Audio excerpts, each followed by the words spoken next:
was real. Listen. Hi, I'm Tracy. And I'm Kathy. And this is Curious Explorers.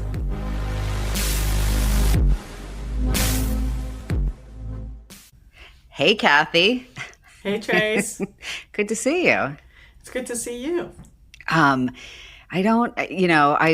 was thinking of you before we logged on, and it has nothing to do with the paranormal, and I don't know if I should edit this out, but I'm laughing because, you and I were talking about hair. This isn't the personal anecdote I was going to share with you. And, because I'm blasted by a lot of light, it makes everything look a little better. But I'm laughing because I use this newish hairspray that my hairdresser recommended. And this is a Jersey salon, just saying. So we're going for volume. And so statement. Yeah, and so it's like a beach spray. So it's supposed to give your hair texture and also make it smell like the beach. Now, sorry. If you like that, right, which is great. So it depends on the beach. It depends on the beach. You know what it smells like? It smells like, if the only older people are going to get this, but it smells like the beach if the beach smelled like, what was that, like drugstore in the early 1980s that sold all of the like horribly unhealthy, blast you with CFC's hairspray. It was like one of those that went out of business. I forget the name. Yeah, it was like a five and dime type of store. I'm trying to think. By me, it was, oh my God, I'm having a senior moment. It was... I need to edit it. Oh my God. Wait. No, I know what you're talking about. Yeah, it was like a specific, like, oh, let's go to such and such. And you get like thread. Like for me, there was Newberry's, which was one of them. There was a Caldor's, but there was the one with the W because they had the counter where you could get a cup of coffee. Yes, or ice cream. Yes. Yeah. They had their own, what the heck was it called? I don't remember. It's crazy. It's like a drugstore that you could get like... Yeah. arts and crafts stuff for school projects, and no, it was like a general store. Like an ice cream soda type of thing. It was like a general store. You could get you could get a soda pop and which was not at all what I ever called it. I don't know why I called it now, but and you could get the cups with being you soda could get a cup of coffee.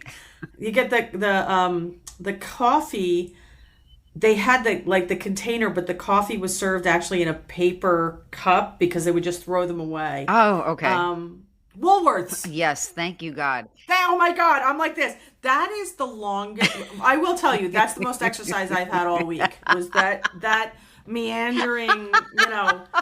So that was the best workout I've had all week, where I meandered down memory lane for about 50 miles and stopped at every road stop. Woolworths, that was it. But this Woolworths. hairspray kind of smells to me like the dime store, drugstore smell, like of just like inexpensive and probably toxic hairspray. It smells like how someone who has never been to the beach thinks the beach smells. Or like a candle that's supposed to smell like the beach. Yeah. And it's like a $35 bottle of hairspray because, I don't have easy hair. And I'm just like, oh, I don't know. I will tell you this. I was never a person that ever thought product mattered. It does. Do you know what I mean? Yeah. But for me, it never did. To be quite honest, I always had great hair. You know what I mean? I never when I was did. Younger, I had great hair. I don't anymore, but I had great hair. So my hair was always kind of like, wash it, dry it, it looks fabulous. You know what I mean? It was always it was wavy and it was thick and it was all of those things. At least that's what my mom said. My mom always said I had beautiful hair. My mommy said. But my mom said, because my mom told me. But it was, I shouldn't say it was, my hair was so great. I should say I never was that concerned about it, right? Now I'm a little bit more. But I recently started using this product line. And I'm like, oh my God. Like, product actually matters. Is impactful. I couldn't believe the difference in my hair. I went out on Mother's Day. We brought my mom to Little Ireland in the Bronx. Oh, okay. And it's literally little, but it's also very Irish for these like 2 blocks. Okay. And I think it's McLean Boulevard or McLean Avenue or something like that. But it's in Woodlawn, so it's just it's in the Bronx, and there's I literally walked in. I was like, holy crap, these people are like real Irish. You could tell immediately they were real Irish, not Irish American. They were Irish But Irish. I mean, And were you just like, everyone looks like my cousin? well, yes, but it's like it's more of an attitude. It's like like the tattoos are in a different place than they are, on Americans, and the food choices are completely different, right? So like it was a special brunch, but we brought my mom in because she'd never been, and my sister who married an Irish guy. They go all the time, and the kids love it. The kids are used to, my sister's kids grew up the way we grew up, and Because both your parents are from Ireland. For people who both of haven't, my parents were born and raised in that. Ireland, and my sister married a man from Ireland and dragged him out here. That is not true. She did not drag him. He came of his own volition. But when you're children of people from Ireland, there's this, I don't know, you've got one foot in one country and one foot in another country, and you're never 100% in either. And you feel this longing for both, no matter where you are. But anyway, this is related to my hair product because Somehow I totally lost. somehow we all decided to go out to the Bronx. So I picked my mother up, and it was a long drive, but along the way I started touching the back of my hair, and I was like, oh my God, my hair feels fabulous. And I made everybody in the car, including the driver, feel my hair. I wasn't uncomfortable until that moment. It was uncomfortable. I will say they were probably pretty uncomfortable. Oh my God. The entire way. But I was like, oh my God, my hair feels fabulous. And it did. I've never had that feeling, ever. I will say this. I guarantee you that my Irish brunch was unlike pretty much anyone else's Mother's Day brunch, because we all got turkey, ham, mashed potatoes, stuffing, and turnips as our brunch meal. I don't know any place other than an Irish place where they would be like, sure, there's stuffing, like, you would have that. And I will say there were 6 of us at the table, 5 of us got that. Wow. Yeah, my sister went fancy and got the chicken franchise, but the rest of us got a sturdy Irish meal. Good for you guys. Yeah. I will tell you, I ate about 1/16 of it. It was So much. And it was great. It was delicious, but it was just funny. We were looking at the menu. We're like, no place else we've ever been has this menu. It was just sturdy food, but it was delicious. That's so great.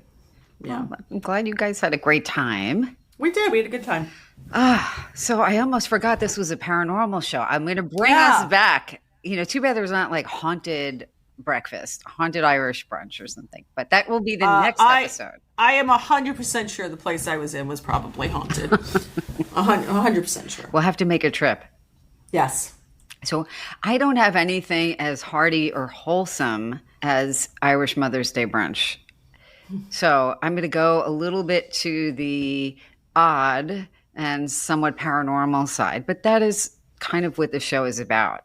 So Fine, Tracy, if that's what you want. if I must. So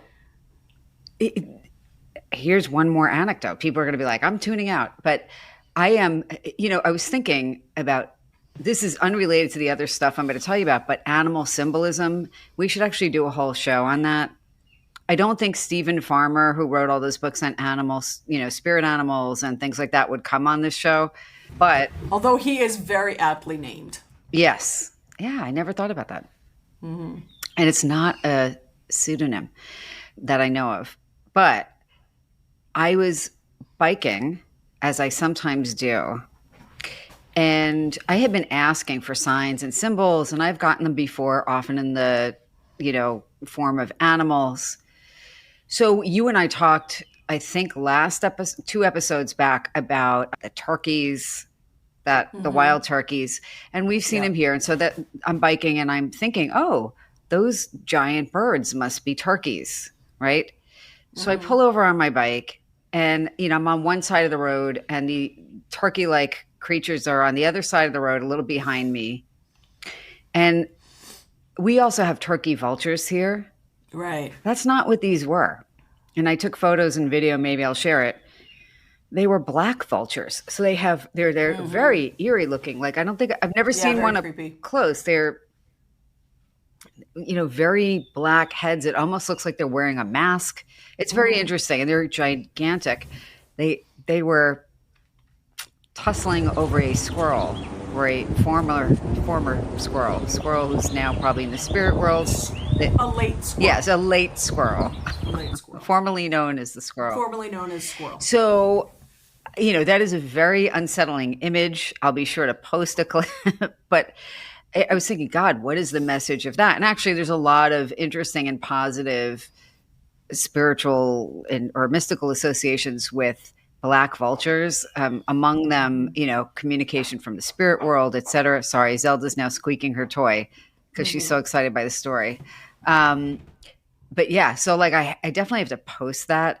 I have had other times in my life where I've seen, and I could post this as well, literally a turkey vulture come twice, I'm going to say within 10, 15 feet of me and at almost eye level. I mean, one was probably within 10 feet and like hung out on some sort of like sign or mailbox or something like right near the car. Zelda, seriously? I guess it's better than barking. I love that, though. I love that. Like, we're talking about animals. She's doing her thing. She's emphasizing it. Anyway, longest story ever, but I just thought it was so interesting because I want to see, like, what does that mean? I have to meditate on that. I'm sure you've had other interesting animal encounters in all the places that you've lived and traveled. Well, I will say, so the vulture that you're talking about is oftentimes people who see the Jersey Devil. I know we talked about the Jersey Devil a lot. People who see the Jersey Devil often mistake that vulture for the Jersey Devil because when the vulture sits back, its wings kind of go up behind its head, and it gives it a very, like, it's got a small head, but when the wings are behind it, it gives this very kind of like cloaked kind of feeling and very, very large. So it's interesting that came up because, we were actually talking about the Jersey Devil last week. I have had a bunch of investigations that have had animals in them. So I don't know that I do believe in in kind of universal symbolism and things like that.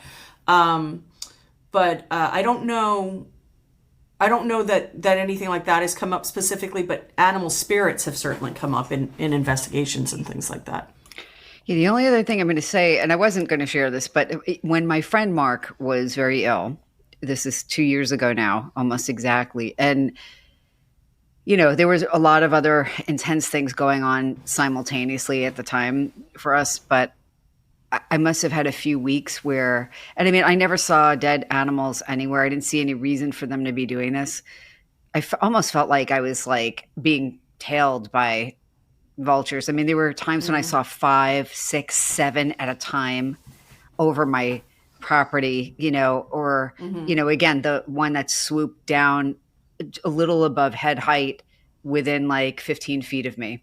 And then Right. I'm driving, and this thing was definitely within 10 feet and alighted on, if you could call that, or perched on something nearby. I don't even remember what it was. But I do have a photograph. And I mean, it was so close, I couldn't believe it, Right. And again, all like spirit messengers and things like that. And my friend actually wound up passing shortly thereafter.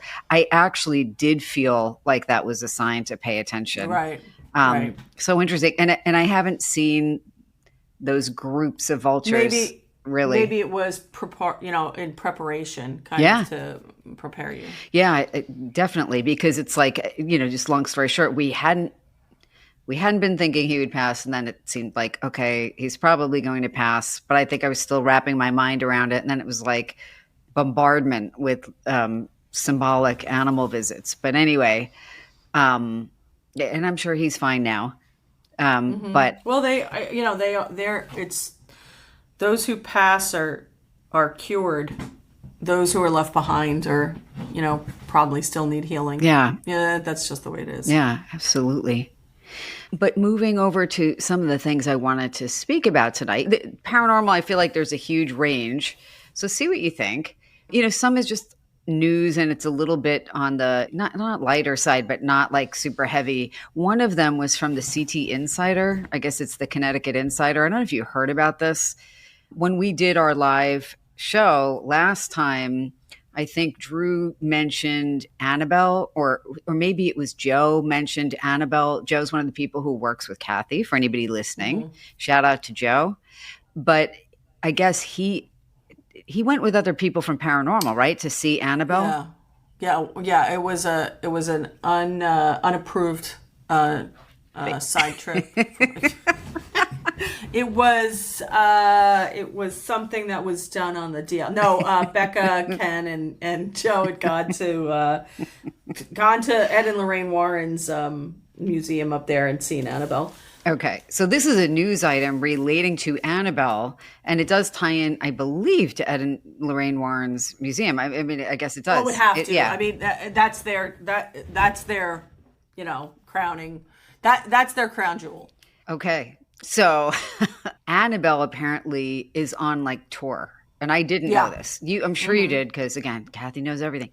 So no, I mean, it's a very small world. So when stuff like that comes up, especially because for so many years, Annabelle was not permitted to leave the museum, and now it goes to they take it to these different conventions and things like that, and people investigate it. And so interesting, right? I mean, so the reason I found out about this, other than Google, is that I guess Ryan Buell, formerly of Paranormal State, A&E's show Paranormal State, I think he had been out of the limelight for a while. Well, he went through some difficulties. Yeah. Well, I guess he has a TikTok account now, and he posted a series of videos of the doll, Annabelle, being transported and unveiled at the West Virginia State Penitentiary over a previous weekend. So, or maybe it's this past weekend. I think it was this past weekend. Okay. So one of the videos, it shows a team member moving her into the West Virginia State Penitentiary. That video alone knocked up 9.8 million views. That to me is almost paranormal. And more than 430,000 likes as of today. The doll was at the former Moundsville, West Virginia prison as part of the Devils on the Run tour. I didn't even know about it, which these items from the Warrens Occult Museum collection in Monroe, including Annabelle, travel around the country. And basically, so this West Virginia Penitentiary lockdown with Annabelle, that's the name of the event, was held at the allegedly haunted penitentiary May 8th through 11th. So we missed it. Damn, son of a mother. But I'll post links to anything I mention. Okay, now Sabrina's getting comfortable. I should include a little photo. She's like scratching at my chair. Thanks, Sabrina. She does it every time we talk about Annabelle.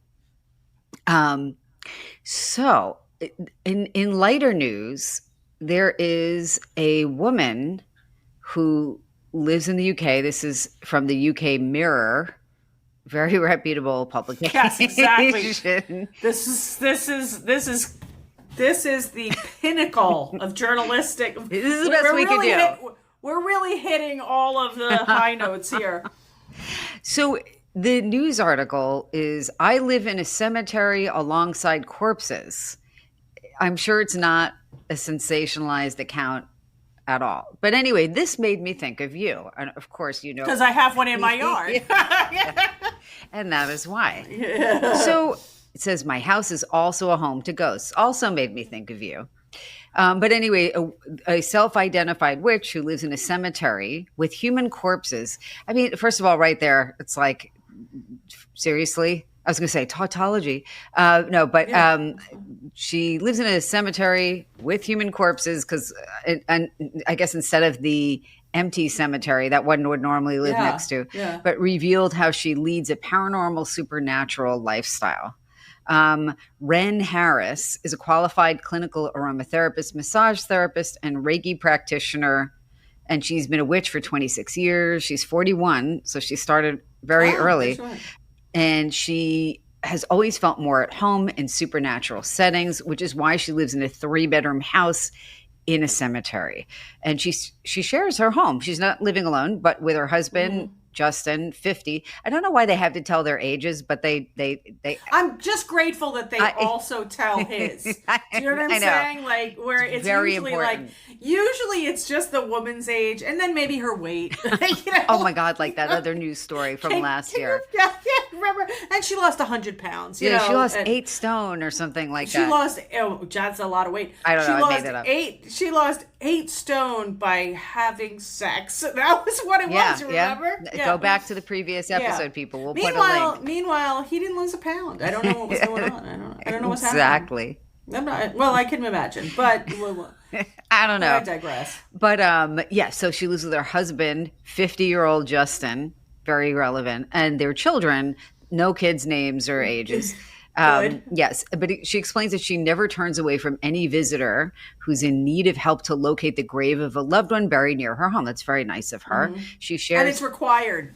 Oh, and it's required. No, it's required. It is. I tried to remember. I was going to buy the house with the graveyard in the back. Yes, in the back. Like the real graveyard. Yeah, and I actually looked at 2 of them, and that doesn't bother me at all. I find it very, I find it, as a historian, I actually find it poignant, and like I think it's something that I think it's an honor to do.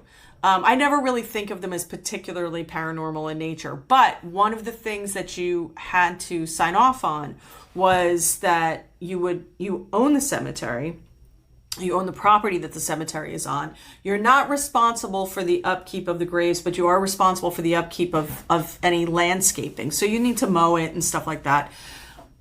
But you have to, as long as there are living descendants, right? And they go within you either have to prove that you're you either have to prove that you're a descendant, or it has to be within a certain timeline. So it's like if the grave is 400 years old and you can't quite prove it, as the homeowner, you don't have to leave your property open for those people. But the one that I was looking at buying had 2-hour public hour access a week. So it's like, if you want to come visit your and you could do more if you chose, but the minimum you could do was 2 hours. And I think that's pretty standard pretty much anywhere. I never had even thought about it being completely pretty much anywhere. I mean, I think honest. The graves in the cemetery that's behind my house now, I think the last person buried there was like 1908. So I think you're within, I don't think you're required to have, unless there's someone who can show they're a direct descendant. But in most places, you're required to have public access to a grave, unless it's a private cemetery, which people do have. Lots of families have private cemeteries. Make me think of The Others, perfect private cemetery movie. Not that if you drive up in New Jersey, if you drive up around Ramapo College or up in up around there, there are a lot of homesteads that were up there that still have private cemeteries from colonial times. I had no idea. And and they're just in people's yards, so they're not public. So there wouldn't be anyone who was still related to those people, but they're still maintained. There's one on Rumson Road here in New Jersey as well. I've actually spoken to someone who owned it. They had great Halloween parties, by the way. But if you buy that property, you sign an agreement that you will honor and respect it and take care of it as a historical location. And it's not something that I think is legally binding, but it's morally binding, and everybody has done it. Everyone has taken great care of it. No, so I think it's something. I mean, that makes sense. Unless you're like a developer, nothing wrong with developers. Unless you're a terrible person. Unless you're going to pull a poltergeist, Unless you're they move the stones, but they didn't move the pines. Or the Garden State Parkway, one or the other. Oh my God. One of the other. It's a whole other story. That actually is scarier than anything I'm going to say about this woman. That woman just said, I'm sorry. No, it's okay. That there's, like she's feeling very drawn to it. She was, she did have activity in the house when she first moved in, and then it kind of calmed down. Unlike Zelda, I really hope she's going to calm down. She seems actually pretty happy. There's a pretty anticlimactic story. Just despite the "I sleep next to corpses" Yeah. headline, which seems like they must have really had to get that Train. story in. Listen, do something that makes it sound unwholesome. Do something that makes I it mean, sound terrifying. even the fact that she's doing witchcraft, she seems like a positive person and happy. Well, And I would I think don't think most that I people think of it as who positive. You know, I think most people who practice witchcraft these days would lean into the positive side of it, you know. yeah. But I actually just had two witches that were in the store yesterday. They did a tour for no, they I think they did a tour for Mother's Day. So it's like, yeah, work It was a on. great Mother's Day. What a It's not perfect as good Mother's as Day. turnips and stuffing. Listen, I'm going to say the perfect Mother's Day would be go to go get your Sunday dinner at noon because that's when you have dinner in Ireland. Go have your Sunday dinner. Okay. Have it be filled with carbs. So many carbs. Potatoes, stuffing, turnip, a little bit of turkey in there, a little bit of ham. And then go to the Paranormal Museum. Can you think of anything better? No, I can't. My mother did not go to the Paranormal Museum. That doesn't surprise me. No, she was like, I'm good. I'm good. Yeah, I think it'd be a little much for her on so many levels, but She's like, I'm fine. it's good. So the meat of this story, or of this episode, or my part of this episode, is going to be talking about not people living next to cemeteries, because that was actually pretty, like, that's almost wholesome. Yeah. But the Devil's Tree in Basking Ridge. I know you're familiar with this. Can I Yes. ask before I start the story, have you ever been there? Many years ago. Really? And you're still alive to tell the tale? Well, I'm a special person, you know. The devil's afraid of me. I don't. Now I said that out loud, and I'm a little bit afraid that I said it out loud. It's like, don't stop. It's like this. Stop challenging the devil, Kathy. Stop Kathy, it. find another hobby. Stop it. How much more needs to go wrong in the world before you stop challenging the devil? I have to tell you now, if we get any weird anomalies, It's gonna be me. well, I'll be like, you just pulled them in, because I haven't been looking at you. I'm looking at you now, but I Right. have been, just looking at all the stuff I want to go over. I will say this though. There's always stuff flying around me, whether I call in the devil or not. So I'm not gonna give him credit this time. All right. I mean, I hope we make it through the episode. Yeah. Both of us. Yeah. Yes. So I'm just going to tell a little overview. My disclaimer is I grew up in that area. I know a lot of people who grew up in that area, like, will tell you, oh, they love it. They had the best upbringing, and I'm so happy for them. I never felt an affinity to the area. I feel like places have an energy like people, and sometimes it feels resonant and sometimes it doesn't. Mm-hmm. Where I am now feels very, very resonant. Like, even when I go back now, it just like the energy doesn't feel as resonant for me. I don't Right. think it's because of this tree, but now I could say that is why. Yeah. You could be like, I love this place, but the devil. If, had a if tree only the there. devil didn't put a tree there. So I mean, I like Christmas trees. I don't like devil trees. I don't really like devil that. trees. Yeah. But so I'm going to give the quick summary and then read some of the things from Weird New Jersey, because people write in about their experiences. Now, just so people know, I'm like 1,000 years old. When I was growing up, people talked about this tree. People went there. People scared themselves by driving there with their friends. I never did. Didn't. To this day, I wouldn't be able to figure out where this is. I would literally have to go on Google and find out. And I'm somebody who's very excited about the paranormal. But the Devil's Tree in Basking Ridge actually had a lot of news outlets have written about this. So here's a little quick excerpt from Thrillist. And basically, this says it's at, I don't even want to say the address. Anybody can look it up, but I don't want to be responsible for people getting in their cars and going there. But out of context, the tree's silhouette, this is from Thrillist, alone is enough to inspire nightmares. A warped, half-dead oak looming in the middle of a lonely field with dozens of axe marks lining its trunk. I believe it's a very large tree. Then there's the gruesome history, a purported meeting place for the KKK. Terrible. Notorious suicide site also terrible. And rumored gateway to the depths of hell. I don't know if that's really true. The Devil's Tree is infamous among locals and has evolved into a chilling tourist attraction, kind of, but it's on private property. So, but the legend has it that anyone who harms the tree will suffer swift and violent retribution. So naturally, it's come to be a tradition for ballsy teens, according to the article, across the Garden State to pee on its trunk. Terrible, also terrible. I'm against that. It's just disrespectful. But they're saying do so at your own risk. You might just lose your life or your manhood to the tree's sinister curse. I don't know. I'm not sure if any of that is actually true, but I can read some things that are true.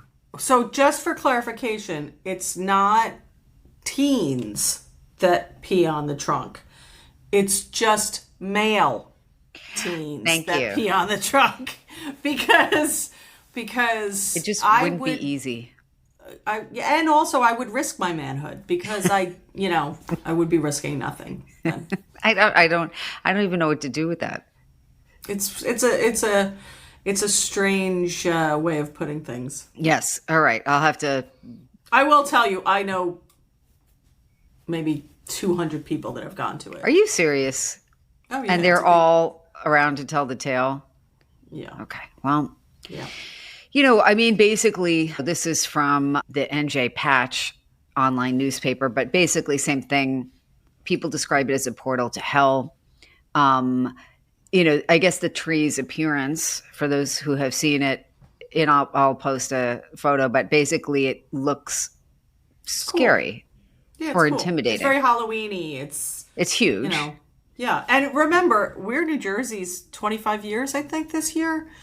And it's the way its content is produced is by the same folkloric stories being reinterpreted by new generations of people. So you have literally thousands and thousands and thousands of Jersey teens each year discover Weird New Jersey and then do the Weird New Jersey kind of tour, Clinton Road, the Devil's Tree, the Devil's Tower, and so I would say I'm surprised to find out it's on private property because it is such a well-known public thing. Yeah, I mean, I guess there are signs telling you not to trespass, but basically... And don't pee on the tree. No one should even need to tell you not to do that. I'm sorry. Don't trespass and don't tree piss. It's just terrible. I don't understand why people do things like that. You could find nothing else to do on your Saturday. I mean, come on. I get going to visit the tree. I don't get why you're like, you know what I'm going to do? I'm so tough. You know what? Exactly. You know what I'm going to do, Kenny? I'm gonna whip it out. I'm gonna pee on a trunk. I don't know if we should edit that out. It might be the biggest thing we've ever done. Well, the funny thing is that I did that with a Southern accent instead of a Jersey accent. Well, some parts of Jersey are. You know what you should do. You know what we're gonna do. I don't think a lot of gangsters go to that tree to do that. That's just my assumption. I don't know. I don't know. Who knows? I don't know. Maybe those Jersey. Are the people that disappear. Yeah, good Lord. So basically, for people who are remotely curious, basically in the 20s, I mean, and this is genuinely horrible, but the lore or the reports are that a group of KKK members, the Klan, would hold cross burnings and hangings off the limbs of the tree. That is, I don't know if that's been substantiated or not. Still horrible. But there's a local historian, Brooks Betts, who confirmed that there was, in fact, an active KKK Klan located just down the road on the Bridgewater side near Route 202 and 206. Mm-hmm. They haven't been, I guess those activities haven't been proven. I really hope it's not true.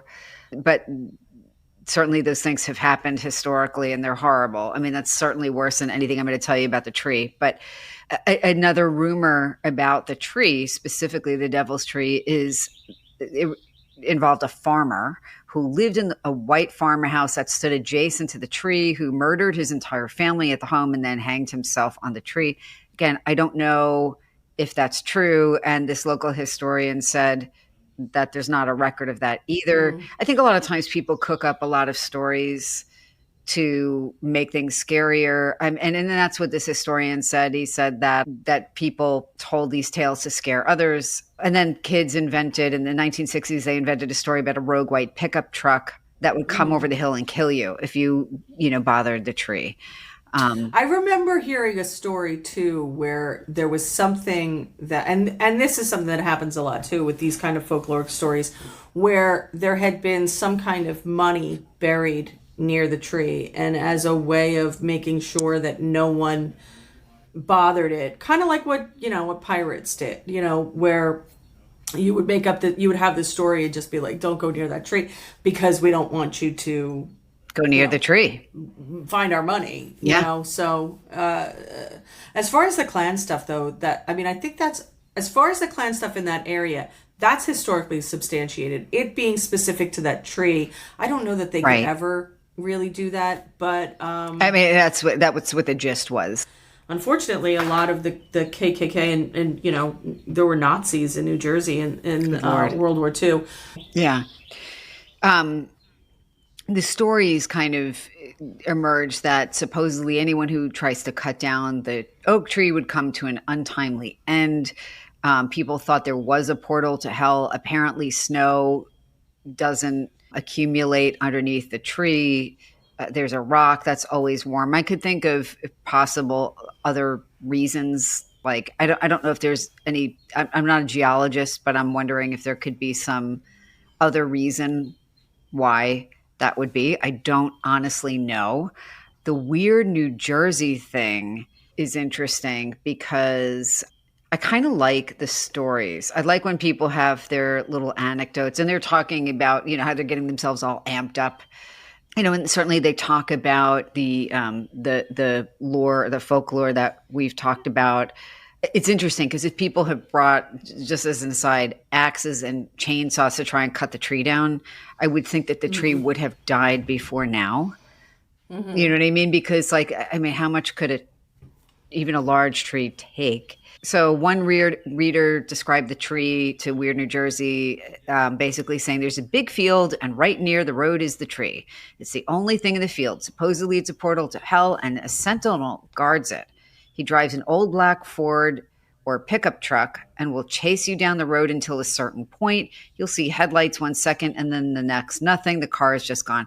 I actually remember in high school overhearing people saying that they went to the Devil's Tree and were chased by the pickup truck. And who knows?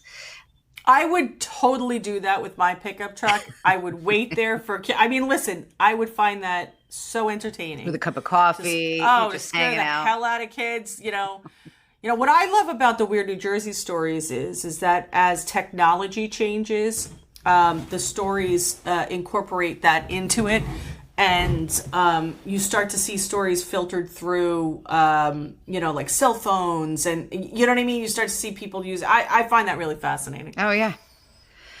Another anecdote was that I'm assuming these are younger people because I don't see middle-aged people going and doing this, although I suppose they could. But we did it. We went into the cemetery in a Tesla. But we didn't go to the Devil's Tree. Oh, but that we could go next week. Listen, if there's a good brunch spot, we will be at the Devil's Tree.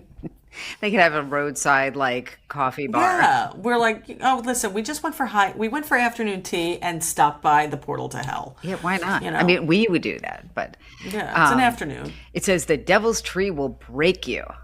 Just be forewarned. But it says at the time of our arrival to the Devil's Tree, there was a 6-foot noose, terrible, hanging from the big branch, which extends out of one side. We noticed what looked like claw marks from a person or a very large animal. I don't think a person would have huge claw marks. Yeah. That is so much scarier to me than an animal, like a polar bear. But if a person could actually, how That's a whole other story right there. That actually has to be the devil. That is terrifying. Yes. That is absolutely terrifying. So they said to get a better view, they climbed the tree to see if any unique marks were farther up the tree. And they were sitting on a branch trying to remove the noose. I guess is like a public service, and I'm inserting that. That's my interpretation. But as we sat on the branch, we began to hear noises coming from inside the tree. When these noises grew even louder, a big bang sounded and a burst of energy came from the tree. He said, sending myself and my friend flying into the air. When I crashed to the ground, I landed on my ankle, breaking it in two places. This is from Steve K. There's so many things I'm thinking as I'm reading this. I mean, could it be haunted? It could. Could there be just animals living inside an old tree? Maybe. I don't know. I don't want to poo-poo it. Could your weight have broken a branch or caused the noise? I don't know. I don't know. And I kind of don't want to find out for myself. But everybody talks about the heat rock next to the tree. People say it's the gateway to hell. There's no snow, as I mentioned, under the tree. I think this story is hilarious for some reason. So this one they've called the Mark of the Devil. My friends and I'm going to read it verbatim, went up to the devil's tree one night and got out of the car and touched it. Afterward, we went to Applebee's to get something to eat, and everyone that was sitting at the table suddenly had all of our hands turned black. We don't know why, but it took us 2.5 hours to get the blackness off of our hands. I guess from touching the tree. But the Applebee's thing, for some reason, I'm like, I'm going to go to the devil's tree and see if I can contact Satan. And then I'm going to Applebee's. This Friday, it's finally time. We're going to try and open the portal to hell. But then... And then... Mozzarella sticks. It's like, and whenever then they have it Applebee's. Bloomin' onions for everybody. Well, that's not Applebee's. I don't know. I don't know. So, so people said they put their ears next to the bark of the tree and heard sounds of screaming and children playing in the tree. That actually is the creepiest thing I've read thus far, in terms of supernatural. Although it doesn't sound devilish, it sounds delightful, doesn't it? No, it's like playful. Kids playing and screaming inside a tree is decidedly awful. Screaming is terrible, but playing doesn't seem also like it's really creepy. Doesn't seem devilish. Well, it's creepy, but it's not devilish. I have to find this video of Loretta. This is an aside. May she rest in peace, as they say. I hate that saying, but anyway, Loretta passed last year, as some people know. But when she was young and spry, my mother, who is well known for buying people toys that the parents hate, bought Loretta the cutest looking koala. Sorry, I'm laughing. It made, when you bit it or grabbed it, it started giggling. Like, it sounded like kids giggling. It was the worst thing I've ever heard. And she wouldn't let you take it from her. She'd try with those little chihuahua teeth to bite you if you tried to take the chihuahua. You had to come in with another toy and grab it. And we threw that sucker out. There's nothing creepier than the sound of children giggling. When there are no children present. I was like, oh, this has to go. If there are kids there, it's fine. As long as they're embodied. As long as they're children. As long as they're present. I will say, I once got my nephews a drum set. I love my sister, but I love my nephews more. And I got them a drum set. And it took a while for her to get over that. My God. Because they were like, bah, bah, bah, bah, bah, bah, bah. If only the drums giggled. They were 4 years old, and it really... sure, they were really good. Yeah, they were really talented. Yeah. Sounds like they would be. I know. I don't know. Those brave souls that go out with full bladders to, so it's just really drive home the point to the devil. Listen, I feel like people need more to do. I don't know. I like this though. I like that kids are going out and doing kind of urban legend explorations versus, sitting at home doing nothing. Read a book. I don't know. Just don't pee on stuff. Yeah, well, listen, go look at the tree, but just keep it in your pants. Just, there's no need for that. No, it's just totally inappropriate. There we go. Don't do that. I'm moralizing now. And it's gross. It is just gross. It is. Don't do it. It's like this. Don't do it. It's not a good look for you. Anything else that we should cover that we have not yet? So I I do have the footage of when we were in the museum last Ooh. week. I'll make sure to send that. We did get some SLS hits. Yes. Which were I think they were interesting. It was a quiet night though. I think in general it was kind of a quiet night. But yeah, like if you ask for something, usually you'll get it, and if you ask to not get it, you'll usually get it. You know, they'll usually stay off, because I don't know that there's anything in my space that is inherently negative. There are things that definitely have darker kind of things, but I don't know that they're inherently, like most things, they're not inherently they're not like malicious or vindictive, or there's one or two things that have a mind of their own. But all I'm going to say is, if we ever set up the Patreon, you know, and obviously we would give people a peek into stuff that we, you know, can't fit into the podcast, or that we want to keep a little bit separate. But, you know, I don't know if blue is, I know what you're saying, not inherently evil. It's an object somebody created to entrap a demon, reportedly. But we did have that period, I think it was like on multiple occasions, where we had weird electronic stuff. You and I both had to replace fairly new computers. Yeah, but I also think that's partly like that's partly your end. Like when other people come into the space, it changes the energy a little bit. You know what I'm saying? Because like, I think you, and I'm talking about you specifically, just like I specifically, I have a certain command in my place. Do you know what I mean? Like I walk into but that's because it's my domain, and I'm very familiar with it. I live there. I have my dogs there. I'm in and out of there all the time. I have boundaries that I've unconsciously set. Look at that. Look, speaking of which, here comes the devil's cat. But also when you come in, it changes the dynamics of it, and you know you have a very high vibration too. So I'm a big believer in, just because something makes you uncomfortable doesn't mean that it's negative, or just because you have a negative or you feel a negative reaction towards it doesn't mean that it is negative. That being said, there are definitely things in my museum that were created specifically for negative. And I think that's what I mean. Purposes. You know, maybe we could take the evil word and put it aside, because that's. But remember, blue was not created for evil purposes. Blue was created to save someone. Okay, good point. You know what I'm saying? So blue was created to heal someone spiritually. You know. Sorry. No. It's not the it's the devil's deer. It's it is. It's the devil squirrel. Hey. But people do have visceral reactions to blue.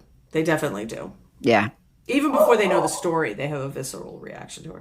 And I did keep her in the basement for 12 years. Good Lord. Well, you know, that's what you get when you're a demon. That's what you get. You get put in the basement. Zelda's like, I'm a bad girl. That's me. Yep. She's like, but there are so many deer. She's like, I'm Zelda, bitch, like that. Oh no, now we're gonna get an adult only rating. That was my I said thing. Bullshit twice, so now that's time 3. Oh, damn it. Sabrina, please. So the thing I wanted to say about blue is that we got 3 recordings, at least. One clearly sounded like, as we were talking about her, I'm going to call the painting, I'm going to refer to the painting as blue, like an actual being. And,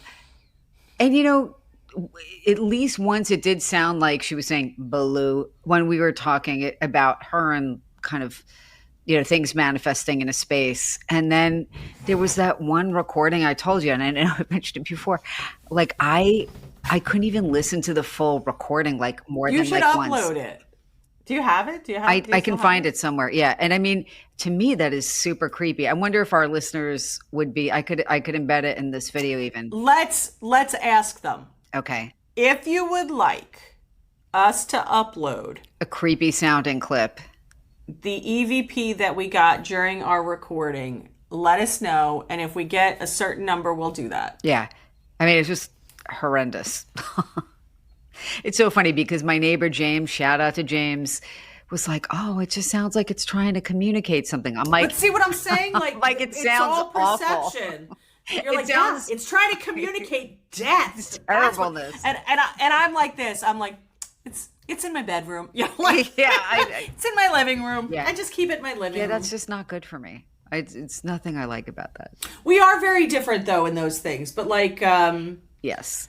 it's just a different approach. Yeah. You know, Well, it's just a different approach. and again, like I know we both have had our own intuitive experiences, on and off for our whole lives, and certainly Right. have tried to develop that. But I've also had some really not pleasant ones, Right. especially when I was younger. So like seeing something that I feel like is not, I'm going to say, is discordant with my energy feels not Right. good. So And much for that. I have a much more of a I close the door on that. You know Yeah. what I mean? Like I have much more of a You're like, that's my approach. it's just who they are. It's like, just who they are. It's like this. What are you gonna do? What do you do? It is what it is. Well, here's the thing. Like, just because something is active doesn't mean it's negative to me. But remember, guys, if you want to hear the EVP clip, let us know. Yeah. All right. Drop us a note. Make sure that you follow us. Make sure you share us. Make sure you review us. 5 stars. And believe it or not, everyone always says it, but it really does help. Having comments, having any kind of interaction is definitely going to help us spread the word about the podcast. So absolutely, we would love that. Yes. So great to see you. Good to see you. Well, until next time, stay curious. Keep exploring. Bye for now. I know that the paranormal is real. Listen. You've just listened to the Curious Explorers podcast with the Kathy Kelly and Tracy Stein. If you enjoyed the episode, remember to like, share, follow, leave us a comment, let us know what you think. And of course, until next time, stay curious.